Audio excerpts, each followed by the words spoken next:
What's up, Thrashers, and welcome back once again to the Thrash Maniac 99 YouTube channel, and I am back with yet another CD collection update for you guys, as I'm finally getting done with the Toledo run of stuff that I got. So this is the third and final part of the big Toledo trip I took back in August after my birthday and met up with the Thralls of Metal guys.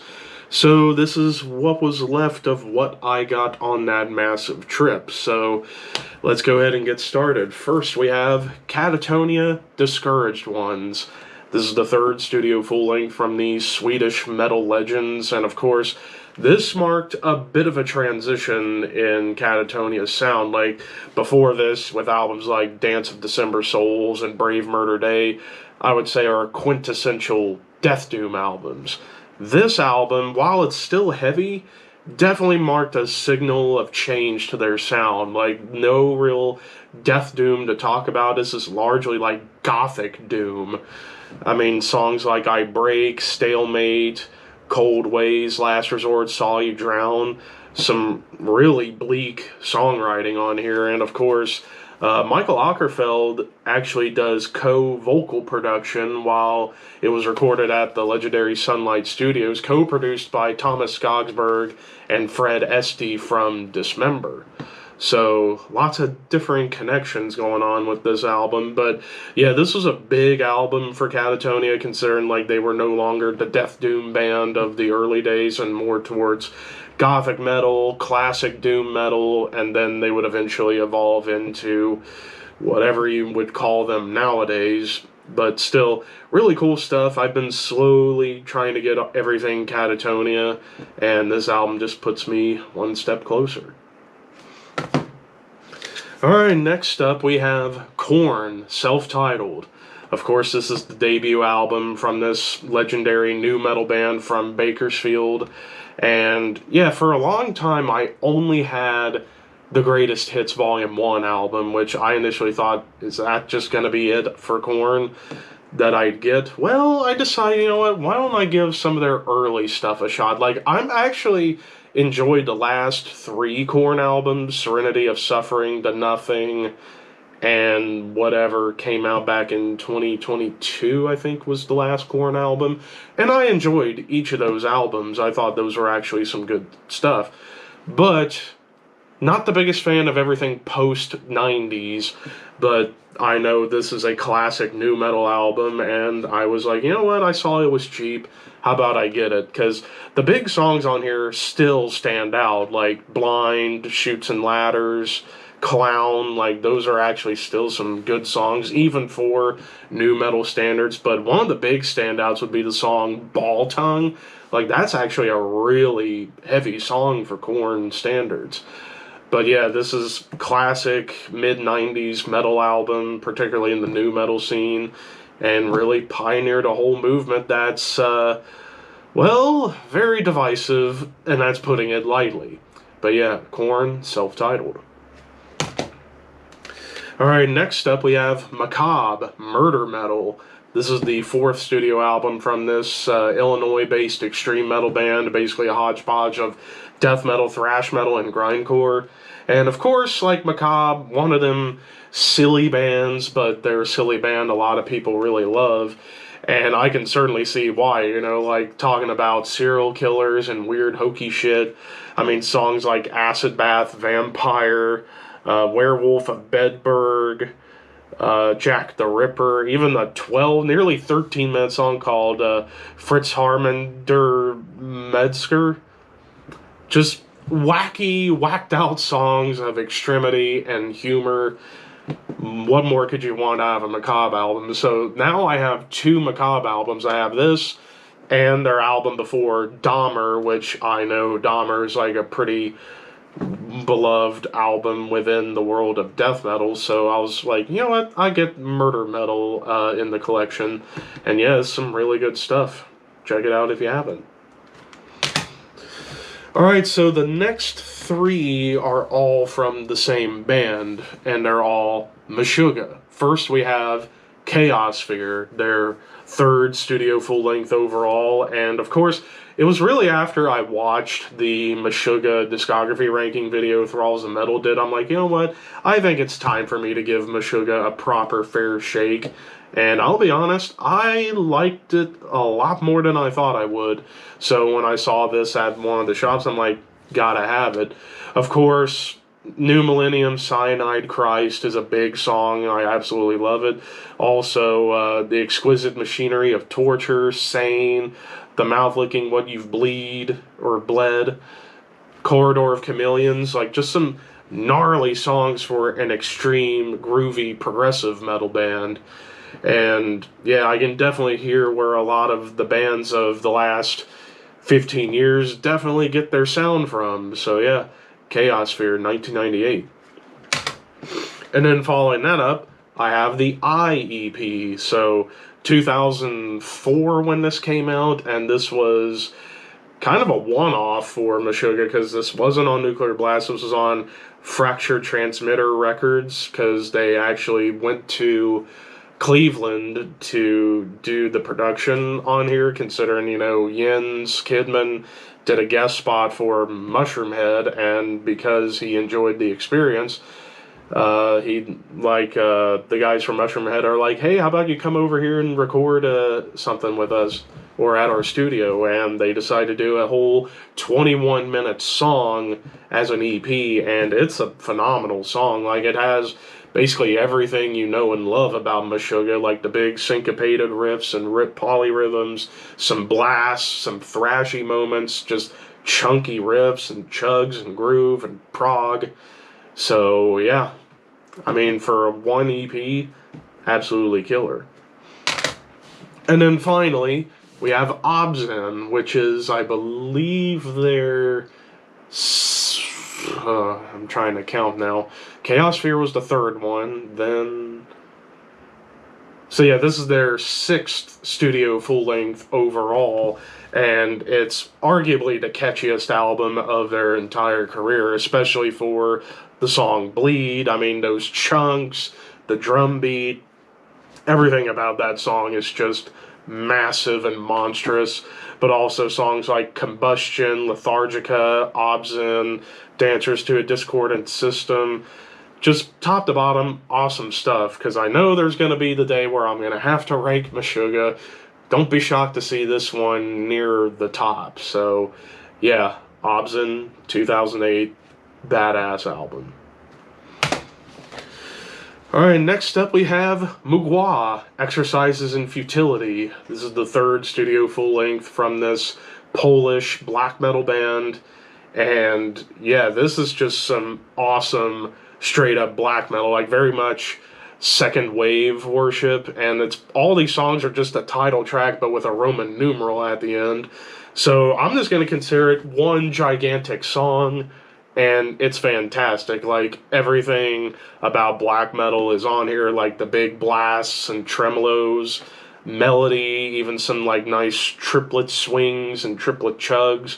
Like, everything you come to know and love about black metal, it's all right here from a band that's only been around making albums for, I think, 16 years, so not that old of a band. But yeah, of course, this band unfortunately gets into some controversy because this is on Northern Heritage Records, which is a label run by Mikko Aspa from Deathspell Omega.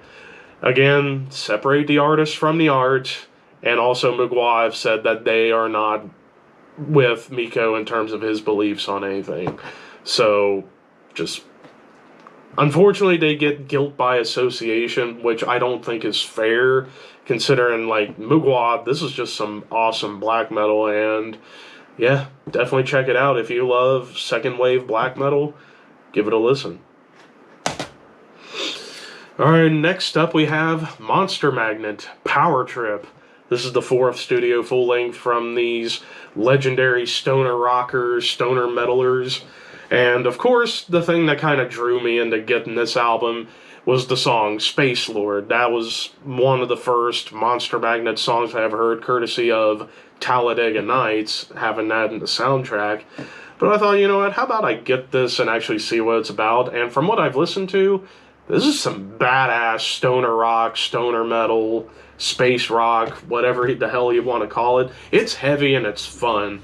Like the title track, Third Eye, Landslide, See You in Hell, Atomic Clock, Bummer. There's just some awesome songs on here with some nice, smoky, buzzy riffs. Well, not buzzy, fuzzy's more the word. But yeah, just awesome late 90s hard rock and metal. Next up, we have November's Doom with Nephilm Grove. This is the 11th and latest studio album from these legendary Chicago Death Doom pioneers.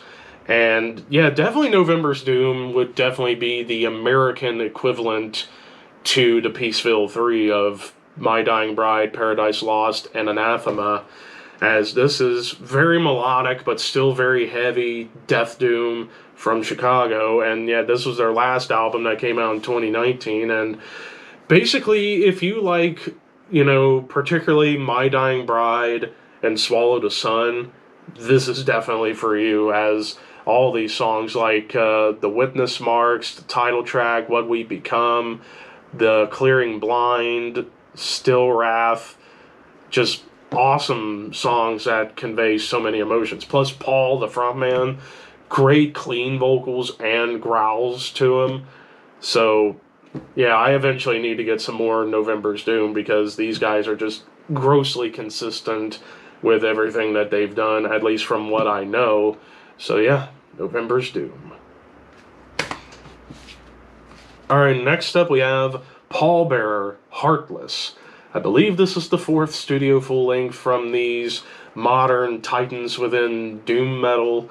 Of course, I've been a pretty big fan of their new album that came out this year, so I'm like, I need to dig more into Pallbearer, and I got this one, and well, it's just as emotional as one would think. I mean, just 7 songs, but man, these songs are doomy, heavy, yet filled with so much emotion. Then again, it's what Pallbearer does best, conveying emotional weight within their songs, and it's definitely apparent on the new album, which, don't be shocked to see the new one high on my year-end list. But yeah, I was glad that I found this, because this is fantastic in its own right. But yeah, I eventually need to get some more Pallbearer, but yeah, Heartless. Next up, Prong, Beg to Differ. This is the 2nd full-length from these New York metal legends, and of course this was during an interesting time for Prong. Like, you had the debut album, Force Fed, which was more of a crossover thrash album. This album basically is more like thrash and like one of the early groove metal albums. Like 1990 was really the beginning of the whole groove metal era, as you had this, Pantera, Cowboys from Hell, and Exhorters, Slaughter in the Vatican, all out in the same year. And this one was, I think, before those other two in terms of release. But yeah, this album, I remembered first listening to Lost and Found, and I'm like, dude, this is some catchy stuff. And even a little break with the drums and the riff kind of made me think of Slayer Hell Awaits a little bit. But also the title track is fantastic and catchy.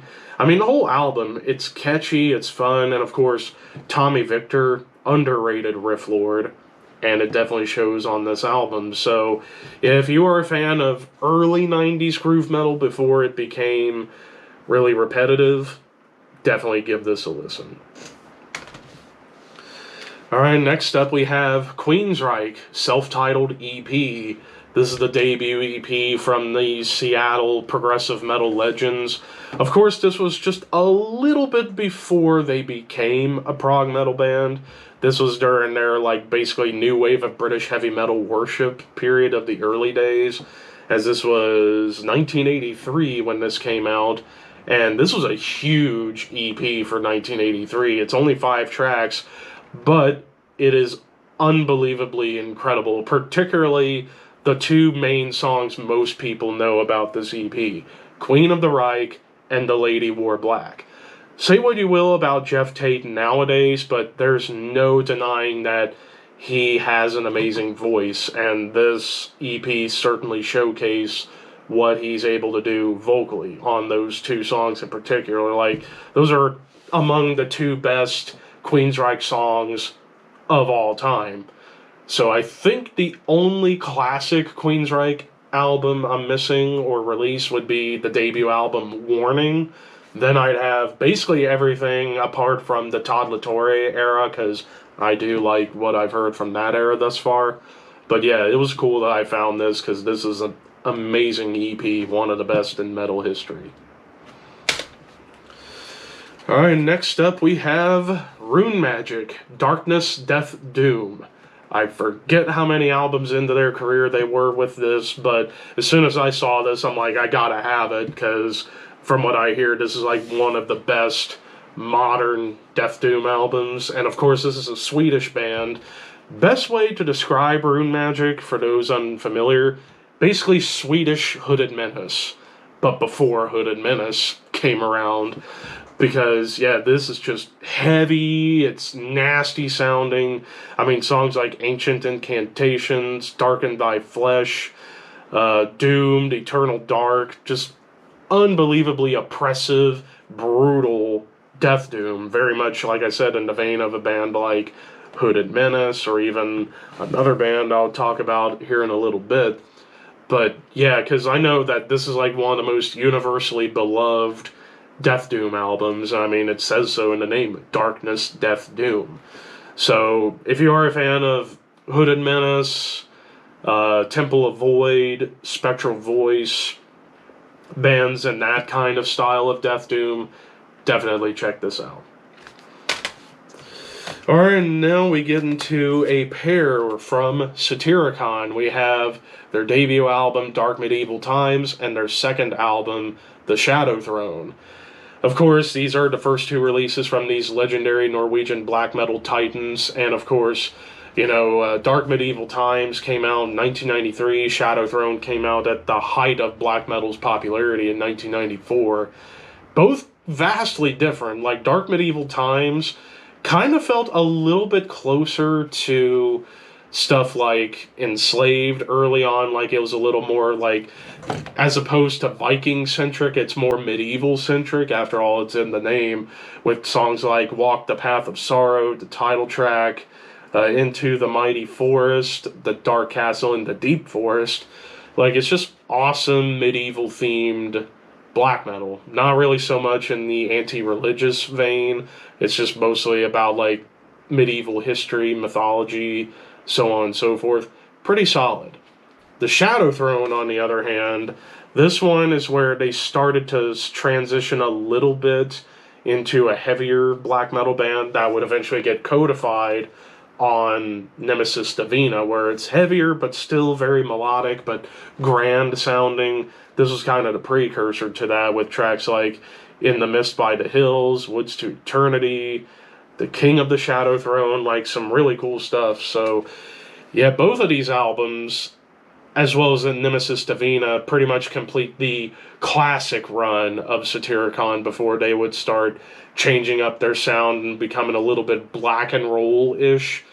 But yeah, if you love Norwegian black metal, definitely check these out. Next up, we have Spectral Voice with, Eroded Corridors of Unbeing.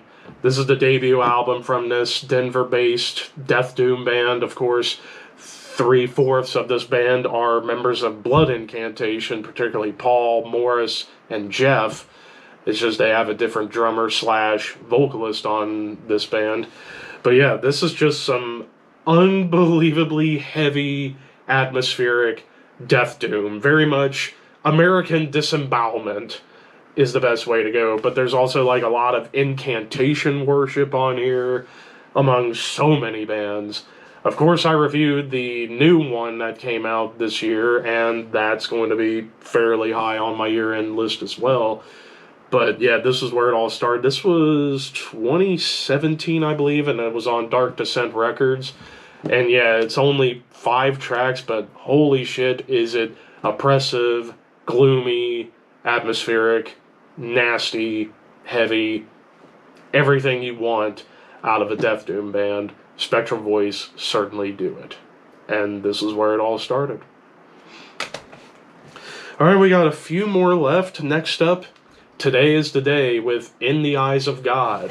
This is the 5th studio full-length from this legendary noise rock / experimental metal band.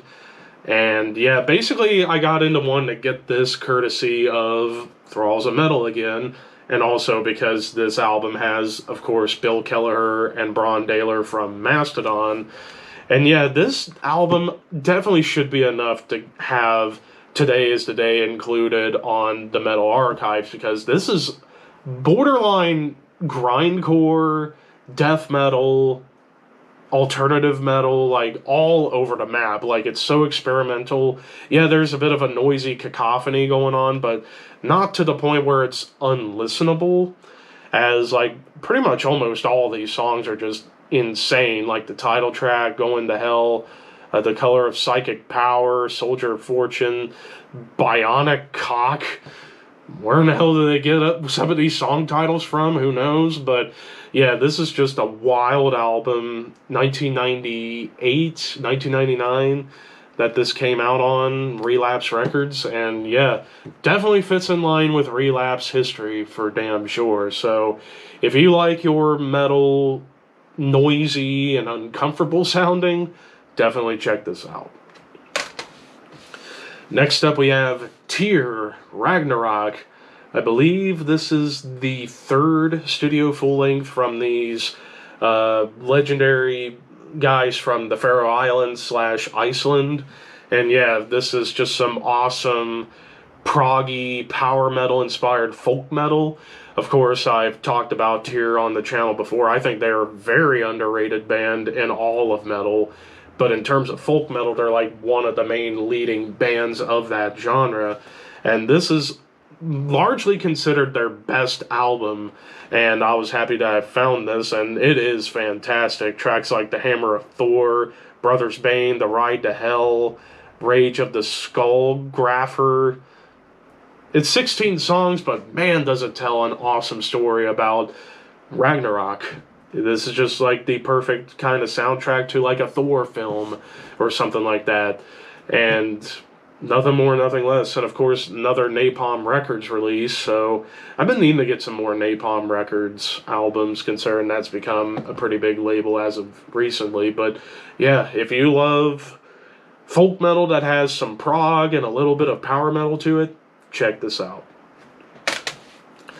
The penultimate album, we have Vehemence with Parley Sang Verse.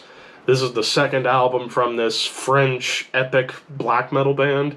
What was funny, I've heard a lot about the American Vehemence, the melodic death metal band. Nick and I, we were looking at the record shop and we came across this, and I saw he had it in his hand, and then he put it back, so I'm like, I'll grab it. And he's like, it's not the Vehemence that you're thinking of. I'm like, oh, well, I'll still give it a shot. And I'm glad I got it, because this is actually some really cool French epic medieval black metal. This is kind of like Satyricon a little bit, like Dark Medieval Times, only except a little more kind of wacky, but more fun. And I am not going to attempt to pronounce any of these song titles because they're all in French, but still, this is just some awesome epic black metal from France. Nothing more, nothing less. And then the final CD of the Toledo run, Vital Remains, Dawn of the Apocalypse. This is the 4th studio full-length from this legendary Rhode Island death metal band. And yeah, I've been needing to get some more Vital Remains since I've only had the debut Let Us Pray for the longest time. And when I saw this at one of the shops, I'm like, gotta have it. And yeah, this is just some flat-out evil yet heavy death metal, like very much in the vein of bands like Deicide and Morbid Angel, Cannibal Corpse. Yeah, just awesome, like tremolos and triplet chugs. I mean, songs like Black Magic Cursed, title track, Flag of Victory, Behold the Throne of Chaos. And this was, I think, shortly before Glenn Benton joined the band for Dechristianize and another one. This was, I think this came out in 2000. So yeah, this was still in the middle of their career. but it's still nasty, it's still Vital Remains, and it's still just over-the-top evil death metal. So, again, if you are a fan of Deicide, Morbid Angel, Cannibal Corpse, Sinister, definitely. I figured you guys already know about this, but if you're not, check it out. And that finally wraps up the Toledo run of CDs. I do have another update coming up here in the near future of stuff I've gotten in between the Toledo trip and my upcoming trip I've got coming here in a couple of weeks. And then we'll get into that run of stuff depending on what I find, and then into holiday stuff. So yeah, we're getting close to some holiday stuff on the way. But there you have it. So what was your favorite album out of everything I've shown in this update?